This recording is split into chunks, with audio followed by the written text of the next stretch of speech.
সাহিত্যের কোনো দেশকাল নেই, আমরা সব দেশের লেখকদের পড়বো, সাহিত্যের কোনো মানচিত্রও নেই। কিন্তু আমার দেশের লেখকরা একটু বঞ্চিত, অবহেলিত, তাদেরকে অবজ্ঞা করা হয়েছে। সেই জায়গায় কিন্তু কাজ করেছে হুমায়ুন আহমেদ, আল মাহমুদ, শওকত আলী, সেলিনা হোসেন, এরা কিন্তু কাজ করেছে, এবং সৈয়দ শামসুল হক, এদেরকে আমরা সবসময় মূল্যায়ন করতে চাই।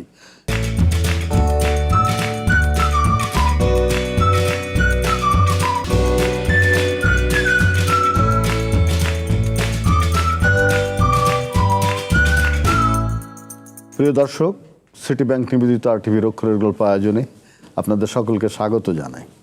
আমরা আরটিভির এই অক্ষরের গল্প আয়োজনে অনেক লিজেন্ডদেরকে আমন্ত্রণ জানাই, তারকাদেরকে আমন্ত্রণ জানাই, কিন্তু আমরা এখনো পর্যন্ত কোনো কথা শিল্পীকে ডাকিনি। কথা শিল্পীকে আমরা ডাকতে চাই, কারণ আমাদের এদেশের মানুষ কিন্তু একবেলা না খেয়েও কথা বলতে চায়। কথা বলা থেকে যদি আমরা বিরত করি তাহলেই কিন্তু তারা বিদ্রোহ করে। আমরা জানি গত 17 বছরে যারা কথা বলতে পারেননি তারাই বিদ্রোহ করেছিলেন, যারা ভোট দিতে পারেননি তারাই বিদ্রোহ করেছিলেন। এদের মধ্যে লেখক, শিল্পী, কবি, সাহিত্যিক, বুঝেছি সবাই ছিল।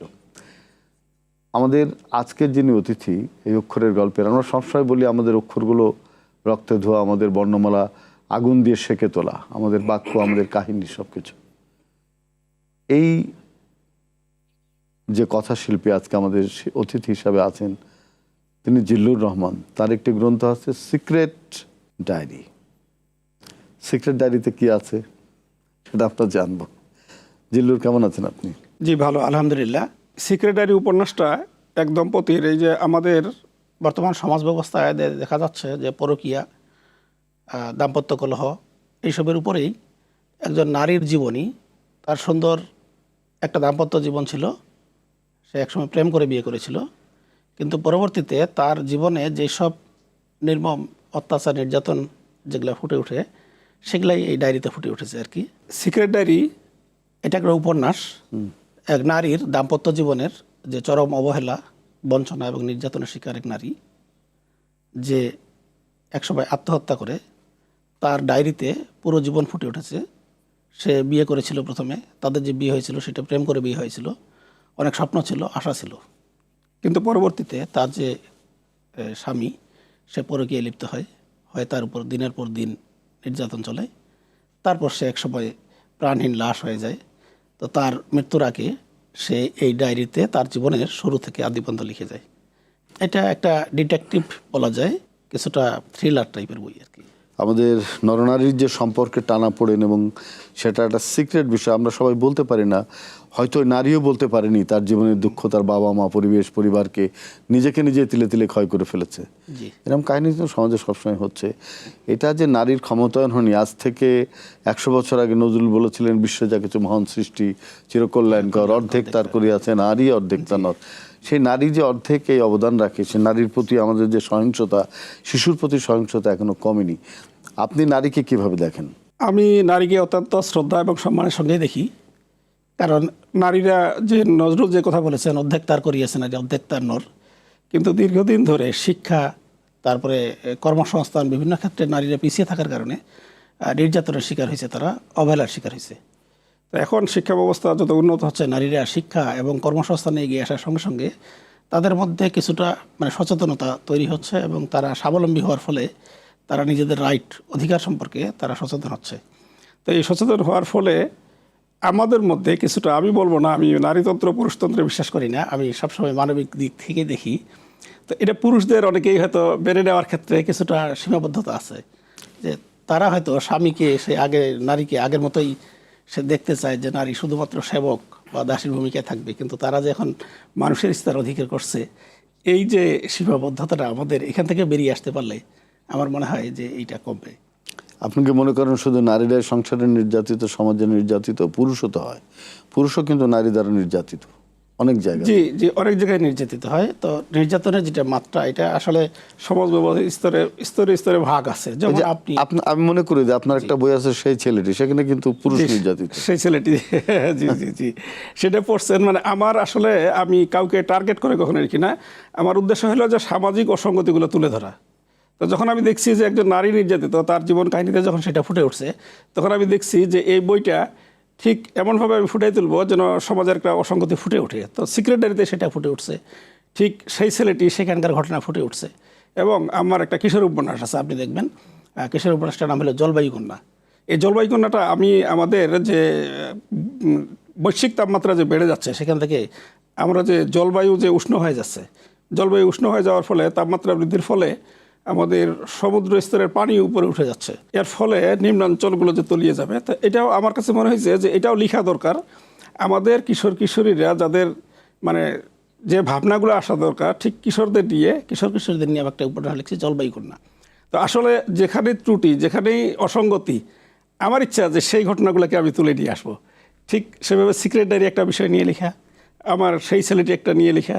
আমার আরেকটা উপন্যাস আছে কিশোর উপন্যাস পরিস্বপ্ন। সেটা একটা কিশোরী মেয়ে যে তাকে জোর করে যখন ক্লাস 9-10 কিশোরী অবস্থা বিয়ে দিতে চায়, বাল্যবিবাহ। সে বাল্যবিবাহ থেকে সে কিভাবে নিজেকে রক্ষা করবে, মুক্ত করবে, সেটাই আমি সেখানে ফুটাই তোলার চেষ্টা করছি। তো এইভাবে আমি আসলে যেখানেই দেখি যে টোটাল উপন্যাস কত? আমার মোট বইয়ের সংখ্যা 31টা, টোটাল উপন্যাস 21টা, কিশোর উপন্যাস 7টা। বাংলাদেশ যে যারা রক্ত দিয়ে এই দেশকে মুক্ত করেছে, ভাষা প্রতিষ্ঠা করেছে, সেই দেশের লেখকরা অনেকটা পাঠক সেই দেশের পাঠকরা অনেকটা বিমুখ ছিল এই বাংলাদেশের লেখা নিয়ে। সবসময় ভারতের কলকাতার লেখকদের মুখাপেক্ষি থাকতো। হুমায়ুন আহমেদ সেটা অনেকটা পরিবর্তন করে দিয়েছিলেন। এটা আপনি কিভাবে দেখেন?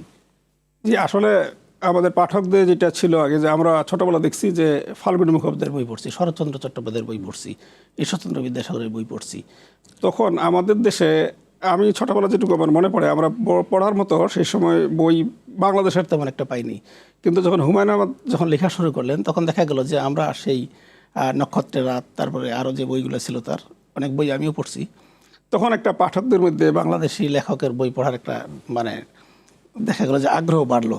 আমি বিশ্বাস করি সাহিত্যের কোনো দেশকাল নেই, আমরা সব দেশের লেখকদের পড়বো, সাহিত্যের কোনো মানচিত্রও নেই।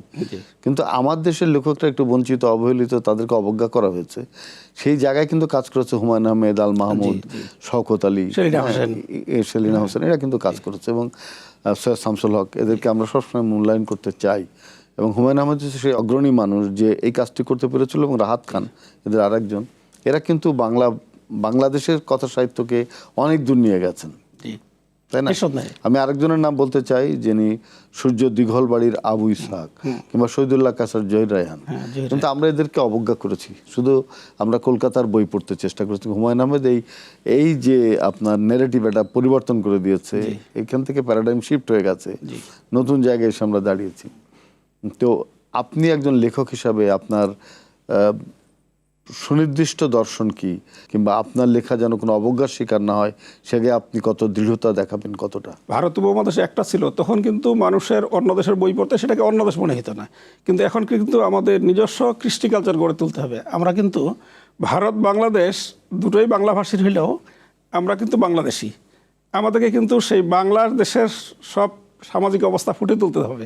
এবং আমার দেশের মানুষ যখন দেখবে তার জীবন কাহিনীর সঙ্গে মিলে গেছে, তার সমাজ ব্যবস্থার সঙ্গে মিলে গেছে, তখন আমার মনে হয় যে সেটা আমাদের দেশের পাঠকরা গ্রহণ করবে।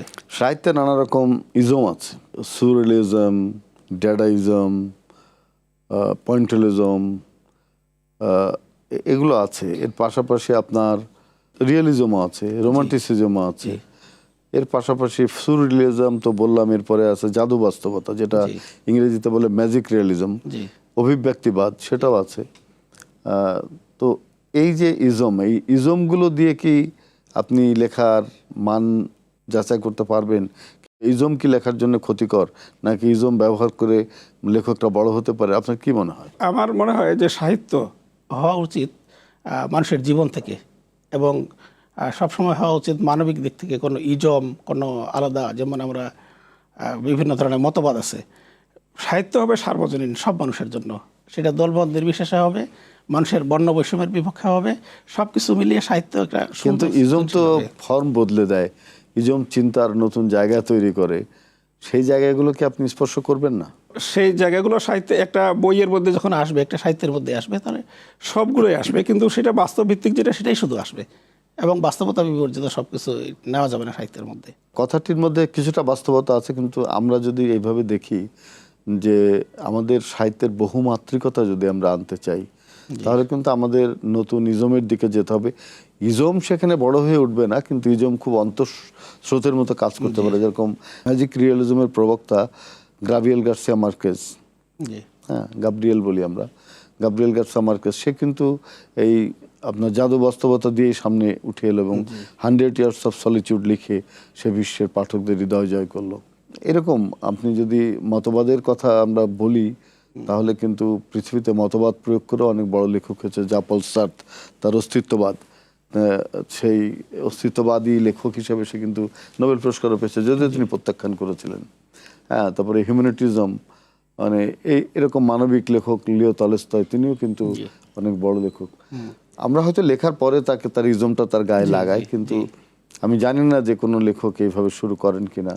আর কোনো মতবাদ লেখার মধ্যে খুব গভীরভাবে ফুটে উঠলে সেটা অনেক সমস্যা তৈরি করে। যেরকম মার্ক্সীয় লেখকরা এতটাই তাদের মতবাদের প্রতি মানে একেবারে ঘনিষ্ঠ ছিলেন যে কিছু কিছু লেখা শুধু রাজনৈতিক ম্যানিফেস্টো হয়ে গেছে। তো আপনি কি এইগুলো থেকে দূরে থাকতে চান? জি, আমি চাই যে আমার লেখা, আমার সাহিত্য সাধনা শুধু হবে সাধারণ মানুষের এবং সার্বজনীন, কোনো ইজম নিয়ে না, নির্দিষ্ট মানে সংকুচিত করা না, প্রসারিত করা। সব মানুষের এখানে জীবন কাহিনী ফুটে উঠবে, যে আলাদা করে একটা ইজম তৈরি করে সেটার মানে সেভাবে আমি প্রতিষ্ঠিত এরকম চিন্তা নেই আমার। মানে শুধু রিয়েলিজম দিয়ে লেখার মধ্যে আটকে থাকলে, আমরা যদি আপনাকে বলি যে এই যে ভূত প্রেতে বিশ্বাস, জাদুতে বিশ্বাস, এগুলো কিন্তু লোকবিশ্বাসের মধ্যে এখনো আছে, সেগুলো আপনি বাদ দিতে। আপনি আমেরিকা যান, দেখবেন ওরা হ্যালোইন ডে করে, সেখানে কুমড়োর গায়ে মানুষের চোখ মুখ খেয়ে তারা এগুলো করে। ভূতের গল্প পৃথিবীতে অনেক বিখ্যাত ভূতের গল্প আছে, বাংলা ভাষায় আছে। আমরা ছোটবেলায় দেবদত্তের গল্প পড়ে বড় হয়েছে, সেগুলোকে তো আপনি বাদ দিতে পারবেন না। কিন্তু আমি মনে করি যে এখন যেভাবে গড়ে ওঠা দরকার, যে আমাদের যে শিশু কিশোর রাজাদেরকে আগের দিনে দাদিরা নানিরা ভূতের গল্প শোনাইতো, এখন সেটা না শোনায়, সেটা যদি তাদেরকে বিজ্ঞান মনস্ক গল্প যদি শোনানো যায়, তাহলে তারা শৈশব থেকে ছোটবেলা থেকে গড়ে উঠবে। তা আমি চাই আসলে একটা পজিটিভ থিঙ্কিং আসুক, যেটা পিছনে ফেলে আসে না, যেটা সামনে এগিয়ে যাওয়ার। না, তাহলে আমার কথা হচ্ছে যে যদি সাহিত্য শুধু রিয়েলিটিতে থাকে, যদি কল্পনা সেখানে কম আসে, তাহলে আমাদের পাঠকদের কল্পনা শক্তির ঘাটতি হতে পারে। যে জন্য আইনস্টাইন বলেছেন যে লেখক এবং কবিরা এই জন্যে বড় যে তারা বিজ্ঞানীদের চেয়ে অনেক বেশি এগিয়ে থাকে, তারা অনেক দূর কল্পনা করতে পারে। আর বিজ্ঞানীরা শুধু তাদের যে জিনিস নিয়ে তারা কাজ করছে তার সত্য আবিষ্কারের জন্য তারা বসে থাকে, তাদের কল্পনা শক্তি এত দূরে যায় না। তো সেই জন্য আমরা অবশ্যই কল্পনাকে গুরুত্ব দেব। তো আপনি নারীকে এবং পুরুষকে যদি ক্ষমতায়ন করতে চান, তাহলে তো এগুলো হয়তো প্রয়োজন হতে পারে। জি, আপনি উপন্যাসে যদি পরকীয়াকে পরকীয়া প্রেম তো বাস্তব, এটাকে আপনি বাদ দিয়ে নতুন কোনো জায়গায় তো যেতে পারবেন না। কিন্তু আমার মনে হয় যে একজন লেখকের উচিত যে সেখান থেকে মানুষকে কিভাবে তাকে সুস্থ মানসিকতা গড়ে তুলতে পারে, এরকম বই পড়ে তারা যেন পরকীয়ার দিকে ধাবিত না হয়, তারা যেন ঠিক মানে সমাজে এবং বাস্তবতায় আমাদের ধর্মীয় রীতিনীতি মেলে তারা যেন জীবনযাপন করে আর কি। একজন লেখকের এটাই উদ্দেশ্য হওয়া উচিত। আপনি আমাদের শিশু কিশোরদের যে মনোজগৎ, সে মনোজগতের জন্য যে বিখ্যাত সব গল্প আছে, শিশুতোষ গল্প যেগুলো আমরা ছোটবেলায় পড়তাম, সেই গল্পগুলোকে আপনি কি দৃষ্টিভঙ্গিতে দেখেন, সেগুলো নিয়ে আলোচনা করব বিরতির পরে। প্রিয় দর্শক, আপনারা দেখছেন সিটি ব্যাংক নিবেদিত RTVর অক্ষরের গল্প। আমরা যাব বিরতিতে, আশা করছি থাকবেন আমাদের সঙ্গে।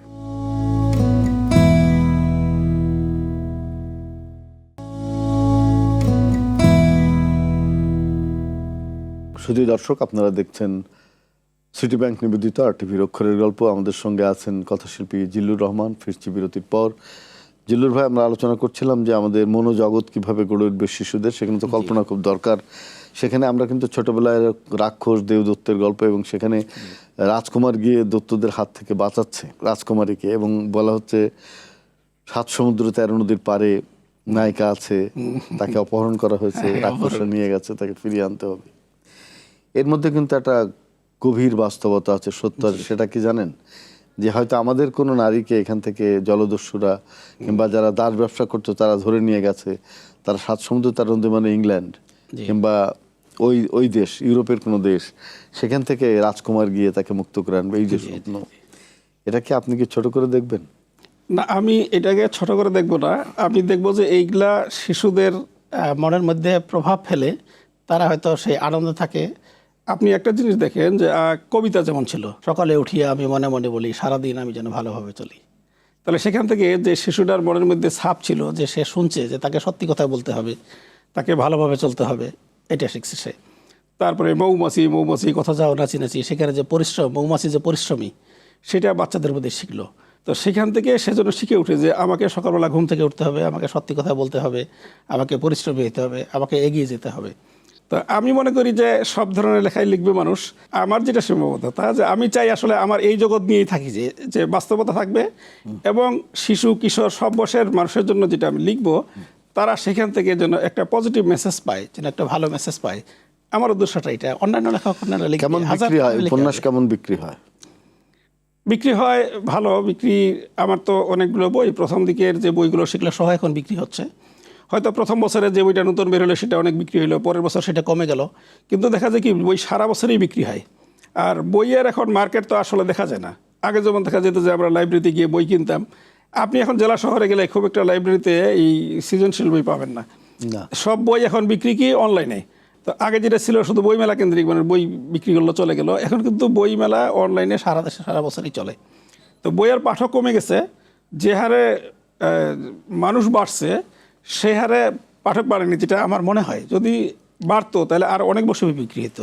এই যে আমাদের দেশে বই পাঠকদের হাতে তুলে দেওয়ার জন্য অনেক প্রতিষ্ঠান আছে, বিশ্ব সাহিত্য কেন্দ্র, পাবলিক লাইব্রেরি, আনতেন সবাই চেষ্টা করে, যে বুক ক্লাব আছে। তো এদের যে আন্দোলন, সে আন্দোলনে কি বই কিছু বিক্রি বাড়েনি? জি, তাদের যে আন্দোলন সেটা অবশ্যই একটা ভালো প্রভাব ফেলছে এবং বই বিক্রি তো বাড়ছেই। যেমন একটা মেলা লাগলে যদি বই মেলাটা না লাগতো তাহলে তো সেখানে বই বিক্রি হতো না। একেবারে যদি না লাগতো তাহলে হয়তো ওই জেলায় যারা অনলাইনে কিনে তারাই শুধু কিনতো, কিন্তু দেখা গেল ওই বই মেলা তো 2000 বই বিক্রি হইলো। তাহলে 2000 বই বিক্রি তো বাড়লো অবশ্যই। এই যে বই নিয়ে কিন্তু আগে আন্দোলন ছিল না, কিন্তু এখন বইয়ের একটা আন্দোলন শুরু হয়েছে। আচ্ছা, আপনি পাঠাগার কেন্দ্রিক প্রতিযোগিতা শুরু হয়েছে, অনলাইনে শত শত গ্রুপ আছে, বই কেন্দ্রিক গ্রুপ আছে, সেখান থেকে মানুষ বই পড়ছে, সেখান থেকে বই অর্ডার হচ্ছে, বিক্রি হচ্ছে। এবং অনেকেই আবার আছে যে হয়তো বই কিনছে না কিন্তু অনলাইনে পড়ছে। অভিযোগ আছে যে প্রকাশকরা সবসময় লেখকদের ঠকায়, আপনি কি বলেন? এটা আসলে এক একজনের বেলায় এক এক রকম হয়। এখন বই বিক্রির ঠকায় বলতে হয়তো পাঠকদের সঙ্গে লেখকদের সঙ্গে পাবলিশারের একটা কন্ট্যাক্ট থাকে। সেই বিষয়ে কোনো প্রকাশক যদি স্বচ্ছতার অভাব কেউ থাকতেও পারে, ভালো মন্দ সব পেশাতেই আছে, সেখানে থাকতে পারে। তো আমার যে বই যে প্রকাশনা থেকে বের হয়, দীর্ঘদিন থেকে বের হয়, তাদের সঙ্গে আমার সম্পর্ক মোটামুটি বিশ্বস্ততা এবং স্বচ্ছতার মধ্যেই আছে। আপনি সম্মানী রয়্যালিটি ঠিক মতো পান? যে সম্মানী রয়্যালিটি, তাদের সঙ্গে একটা কথা আছে, একটা কন্ট্যাক্ট আছে। তো সারা বছর শেষে যখন বইমেলা হয়, বইমেলার সময় একটা হয়, আমি হয়তো ছোট লেখক, আমি হয়তো অল্প পাই, যারা ভালো লেখক বড় লেখক ওরা হয়তো অনেক বেশি পায়, এই আর কি। এবারে বইমেলা নিয়ে আপনার ভাবনা কি? এইবারের বইমেলা তো প্রতি বছরেই আসার অনেক আগে থেকেই আমাদের থাকে যে বইমেলা হবে, কি বই বের হচ্ছে। তো সেই জন্য একটা আকাঙ্ক্ষা থাকে। তো বইমেলা আমি আশা করি হবে। এর আগে একবার শুনছিলাম হবে না। তো যাই হোক, বইমেলা প্রতি বছর একটা হওয়া উচিত। এটা আমাদের প্রাণের মেলা, আমরা সারা দেশ থেকে ছুটে আসি বইমেলার সময়। প্রচ্ছদ ভালো হলে কি বই বেশি বিক্রি হয় নাকি? প্রচ্ছদ ভালো হলে বই বিক্রি বেশি হয় তা না, কিন্তু প্রচ্ছদ একটা ভূমিকা রাখে। যেমন আমি হাতে একটা বই নিলাম, দেখে গেলো প্রচ্ছদটাই তো আমাকে প্রথম আকৃষ্ট করবে, যে দেখি এই বইটা কীরকম লাগলো। তাহলে প্রচ্ছদ যদি একেবারেই খারাপ হয় তাহলে তো মানুষ দূর থেকে দেখেই মনে করবে যে না, হয়তো এই বইটা ভালো হয়নি। যেমন আমরা যদি জামা কাপড় সুন্দর পরি, রাস্তা দিয়ে যাই, তাহলে সবাইকে তো ওই সুন্দর জামা কাপড় পরাটাই লোকটাই আকৃষ্ট করবে। তাহলে প্রচ্ছদ যদি ভালো হয় সবার কাছে মনে হবে যে আগে বইটা নেই, হাতে নিয়ে হয়তো দেখলো, তারপরে মনে হলো ভিতরে পাতা উল্টে দেখলো, দেখে তারপরে হয়তো সে সিদ্ধান্ত নিল, তিনি হয়তো সিদ্ধান্ত নিলেন যে বইটা কিনবো কিনা। ই বুক যেটা আমরা এখন দেখছি বাজারে নতুন, ই বুকের জন্য কি আমাদের ছাপার হরফের বই উঠে যাবে? ই বুক হয়তো প্রভাব ফেলতে পারে, কিন্তু বই উঠে যাবে না। কারণ আপনি একটা জিনিস খেয়াল করবেন যে উন্নত দেশগুলোতে আমরা যদি গুগলে সার্চ দিই যে টপ 10 লাইব্রেরি, আমরা কিন্তু উন্নত দেশগুলো দেখবো, যে সমস্ত দেশ অর্থনীতিতে এবং প্রযুক্তিতে বেশি এগিয়ে আছে, তাদের দেশগুলোতে কিন্তু লাইব্রেরিও বেশি আছে। তাহলে আমরা যদি প্রযুক্তিতে এগিয়ে যাই, সব বই যদি ইবুক হয়ে যায়, তার মানে লাইব্রেরি বন্ধ হবে তা না। তারপরে কিন্তু হার্ড কপি থাকবে। আপনি একটা বই নিচ্ছেন, আপনি এখান থেকে দিনাজপুর, ঠাকুরগাঁও, পঞ্চগড় দূর যাত্রা করবেন, ট্রেনে উঠে আপনি একটা বই পড়ে যাচ্ছেন, এই মজা ছেড়ে আপনি নিশ্চয়ই ফেসবুকের মতন পাতা ওই স্ক্রল করে করে বই পড়তে চাইবেন না, কাজে বই উঠবে না। বই আমাদের চেয়ে যারা শত শত বছর এগিয়ে আছে যে সমস্ত দেশ, তাদেরও দেশে কিন্তু বই আছে, এবং তাদেরও দেশে আমাদের চেয়ে বেশি বই প্রিয়। আপনি কি প্রেম করে বিয়ে করেছেন? না, প্রেম করে বিয়ে করার সৌভাগ্য হয়নি? এখন যে বইগুলো লেখেন উৎসর্গ করেছেন কয়টা নিজের স্ত্রীকে? আমি আসলে গোষ্ঠীকে উৎসর্গ করি, বউকেও করেননি? না। আমি আমার গোষ্ঠী, আমার কথা হলো যে কমিউনিটিকে নিয়ে আমি লিখতেছি সেই বইটা আমি তাদের বিষয়ে উৎসর্গ করি। আপনার স্ত্রীকে আপনার বই পড়ে? জি, পড়ে। কি বলে? পড়ে ভালো বলে, ভালো অনেক সময় হয়তো ভালো বলে, হয়তো আমাকে খুশি করার জন্য বলতে পারে। অবশ্য অনেক সময় বলে যে না, অন্যের সঙ্গে আলাপ করে যে না খুব ভালো লিখে, তো নিজের স্ত্রীর সাথে আর মানুষের সামনে খারাপ বলবে না। একটা সাহিত্যের দুটো ধারা আছে, একটা হলো প্রাতিষ্ঠানিক, একটা অপ্রাতিষ্ঠানিক।